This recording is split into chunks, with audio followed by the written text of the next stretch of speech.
अस्सलाम वालेकुम दोस्तों, मैं आपको परफेक्ट वेब सॉल्यूशंस की तरफ से लारावल की टिप्स और ट्रिक्स के इस वीडियो ट्यूटोरियल में खुशामदीद कहता हूं। दोस्तों, मेरा नाम इमरान कासिम है और आज के इस वीडियो ट्यूटोरियल में हम फ्रंट एंड से रिलेटेड एक बहुत ही इंपॉर्टेंट टिप या ट्रिक सीखेंगे जिसके बारे में बहुत ही कम डेवलपर्स जानते हैं और स्पेशली उसको किस तरीके से यूज़ करना है वो बहुत इंपॉर्टेंट है जो कि मैं इस वीडियो ट्यूटोरियल में आपको एक्सप्लेन करूँगा।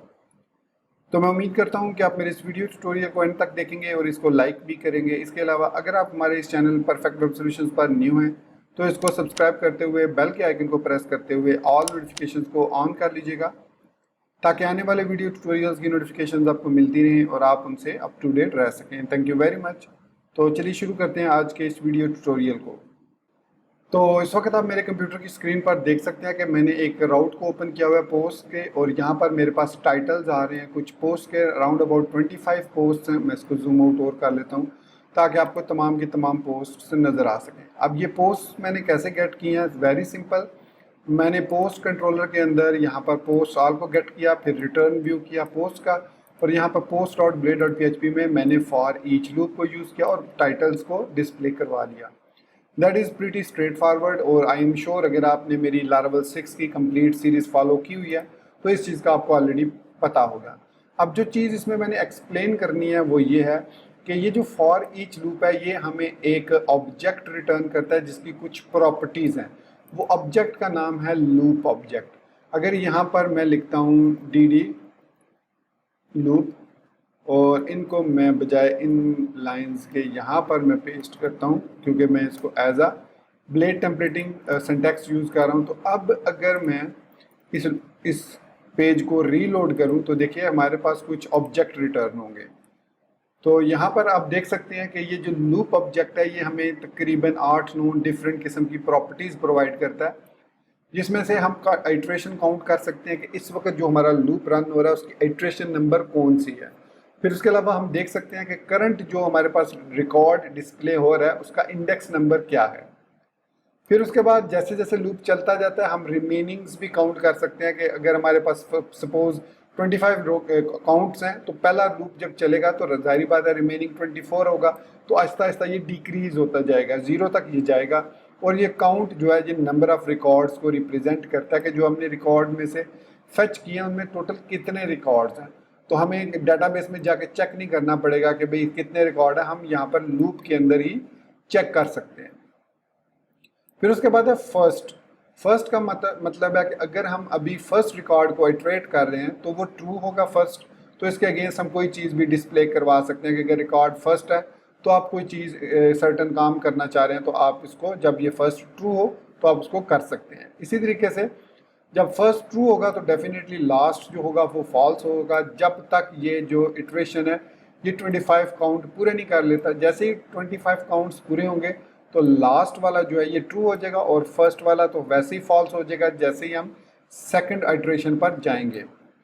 इसके बाद ऑटोमेटिकली काउंट का ये जो लूप ऑब्जेक्ट है ये कैलकुलेट करता है कि इस वक्त जो करंट आपका ऑब्जेक्ट जो डिस्प्ले हो रहा है टाइटल या जो भी रिकॉर्ड आप डिस्प्ले कर रहे हैं वो ऑड है या इवन नंबर है, तो उसके अगेंस्ट भी आप कोई वैल्यू को चेंज कर सकते हैं। जैसे आपने एक स्ट्राइप वाला टेबल देखा होगा तो आप इस ऑड और इवन को यूज़ करते हुए ये अचीव कर सकते हैं कि उस टेबल के अंदर बैकग्राउंड कलर, उस रो का कलर जो है, पूरी रो का कलर बैकग्राउंड जो है वो कौन सा होना चाहिए, अगर वो ऑड है और अगर वो इवन है तो कौन सा होना चाहिए।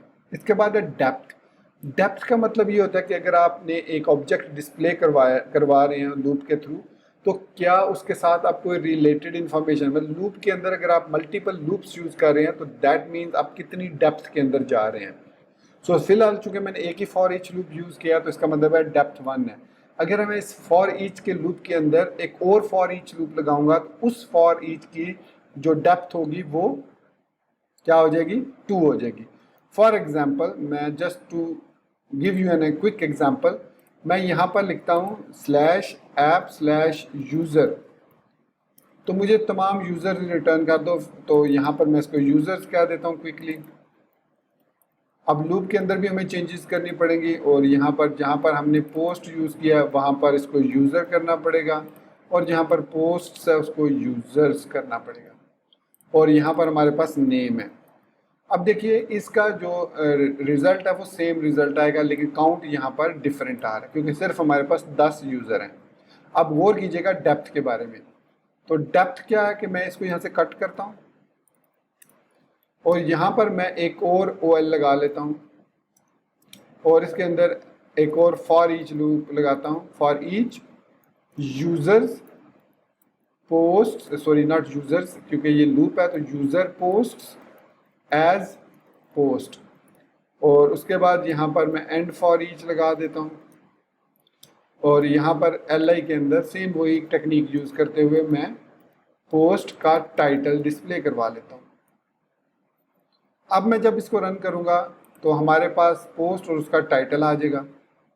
यहाँ पर मैं इसको जूम आउट करूँ तो देखिए ये हमारे पास यूज़र नेम है और ये उसका पोस्ट का टाइटल है। ये यूज़र नेम है और ये इसने जो पोस्ट 2 क्रिएट की हैं वो आ रही है उनके टाइटल। तो जिस यूज़र ने जितनी पोस्ट क्रिएट की हुई हैं उनके यहाँ पर आपको टाइटल्स नज़र आ रहे होंगे। अब जो चीज़ मैं आपको एक्सप्लेन करना चाह रहा था वो ये है DD लूप।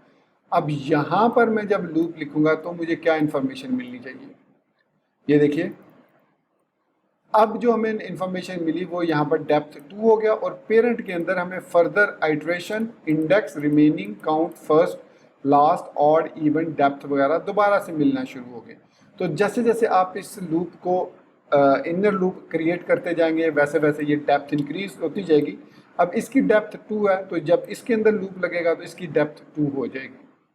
तो इसी तरीके से आप लूप्स लगा सकते हैं। अब यहाँ पर अगर आप एक और चीज़ गौर करें तो हमारे पास iteration, index, remaining, count, first, last, odd, even यहाँ पर मौजूद है, लेकिन काउंट जो है वो यहाँ से मूव होके यहाँ पर आ चुका है पेरेंट के अंदर। सो नाउ ये है कि ये काउंटिंग जो हो रही है ये यूजर्स की काउंटिंग हो रही है, पोस्ट की काउंट यहाँ पर मौजूद नहीं है। लेकिन अगर मैं लिखूँ यहाँ पर लूप पेरेंट सिंपली, तो यहाँ पर हमें पेरेंट की सारी इन्फॉर्मेशन मिलेगी कि पेरेंट के अंदर इसके क्या क्या रिकॉर्ड है। तो देख सकते हैं ये सारी पेरेंट की काउंट है और इसकी अपनी जो है वो काउंट वो यहाँ पर आपको शो नहीं हो रही कि इसके अंदर काउंट कितनी है। देखिए तो इसके पेरेंट की इंफॉर्मेशन है, इसकी इंफॉर्मेशन नहीं है हमारे पास कि इसका रिकॉर्ड कितना है, अल्ट्रेशन कितनी है। लेकिन यहाँ पर अगर मैं यहाँ पर देखिए डेप्थ पेरेंट नल है इसका। अब मैं अगर इसके साथ इसका इंडेक्स डिस्प्ले करवाना चाहूँ, देखिए मैं यहाँ पर लिखता हूँ लूप इंडेक्स या मैं आइट्रेशन लिख देता हूँ और यहाँ पर मैं सेपरेशन के लिए डैश यूज़ कर लेता हूँ और इसके अलावा यहाँ पर मैं इसकी जगह पर UL यूज़ कर लेता हूँ ताकि ये उसकी नंबरिंग ना डिस्प्ले करे। अब मैं इसको रीलोड करता हूँ, जूम आउट करता हूँ तो आप देखेंगे कि अब हर यूज़र के अंदर जो पोस्ट है उनकी अपनी काउंटिंग डिस्प्ले हो रही है। मतलब हमारे पास वैल्यूज़ ठीक आ रही हैं। लूप जैसे ही दोबारा स्टार्ट होता है तो दोबारा हमारे पास जो आउटर लूप है पेरेंट लूप दोबारा स्टार्ट होता है तो चाइल्ड लूप ऑटोमेटिकली री इनिशियलाइज हो रहा है। ये इस वजह से उसने हमें उसके काउंट वगैरह शो नहीं किए, सिर्फ पेरेंट के शो किए, लेकिन इसकी अपनी काउंटिंग मौजूद है। अगर यहाँ पर मैं लिखता हूँ काउंट, लूप काउंट, तो ये हमें बताएगा हर एक के काउंट कितने हैं। सो इसका एक ही रिकॉर्ड है तो एक काउंट शो किया, इसके अंदर 2 रिकॉर्ड है तो इसने हर एक दोनों के साथ 2-2 लिखा, इसके साथ यहाँ पर 3-3 है, 4-4 है, तो ये इसके अपने काउंट को शो कर रहा है। तो इस तरीके से इन ऑब्जेक्ट को जो लूप के अंदर हमें ऑब्जेक्ट मिलता है इसको यूज़ करते हुए हम बहुत से अचीव कर सकते हैं टारगेट्स। लाइक मैं कहता हूँ अगर यहाँ पर मैं एक क्लास ऐड करना चाह रहा हूँ, अगर लूप पेरेंट ऑड, अगर ऑड है जो पेरेंट है तो क्या करो रेड की क्लास ऐड कर दो, अदरवाइज ग्रीन की। सो मैंने उसे कहा कि जितने भी अगर पेरेंट जो लूप का पेरेंट है वो अगर ऑड है तो जो टाइटल्स हैं उनका कलर रेड कर दो, अदरवाइज उनका कलर ग्रीन कर दो। अब क्या होगा, यहाँ पर जितने भी हमारे पास टाइटल नज़र आ रहे हैं, सॉरी टाइटल ये नज़र आ रहे हैं, जिनका ऑड होगा वो रेड कलर के होंगे और जिनका इवन होगा वो ग्रीन कलर के होंगे। यहाँ पर देखते हैं 2 इवन है तो इसके जो टाइटल्स हैं वो ग्रीन कलर में है। ये ऑड है तो इसके रेड कलर में। सो इस तरीके से आप इस लूप ऑब्जेक्ट को इस्तेमाल करते हुए अपनी मर्जी की कोई भी लॉजिक, अब मेरे जहन में क्विकली इस वक्त कोई लॉजिक आ नहीं रही, कोई जो प्रैक्टिकली लॉजिक आप इसके अंदर यूज़ कर सके, लेकिन मैं उम्मीद करता हूँ कि आपके जहन में इसकी जब प्रैक्टिस करेंगे और जैसे जैसे आप प्रोजेक्ट के अंदर मूव होते जाएंगे तो आपको इसकी यूज़फुलनेस पता चलती जाएगी कि इसकी क्या हमें इस किस तरीके से यूज़ करना है। तो मेरा काम सिर्फ इतना आपको बताना कि ये एक लूप वेरिएबल हमारे पास, लूप ऑब्जेक्ट हमारे पास अवेलेबल है जो कि हमें कुछ प्रॉपर्टीज़ प्रोवाइड करता है और इन प्रॉपर्टीज़ को हम अपने उस लूप के अंदर रखते हुए यूज़ कर सकते हैं। लूप के बाहर ये लूप वेरिएबल अवेलेबल नहीं होता। तो दोस्तों ये था हमारा आज का वीडियो ट्यूटोरियल जिसमें मैंने आपको फ्रंट एंड से रिलेटेड फॉर ईच लूप के अंदर मौजूद कुछ एक बहुत ही इंपॉर्टेंट ऑब्जेक्ट के बारे में बताया।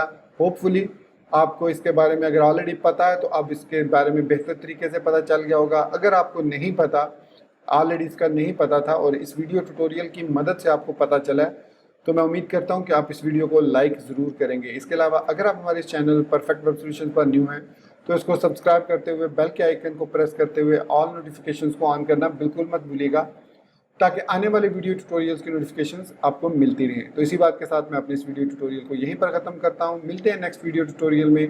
Till then, thank you very much for watching this video tutorial. Take care, goodbye and अल्लाह हाफिज़।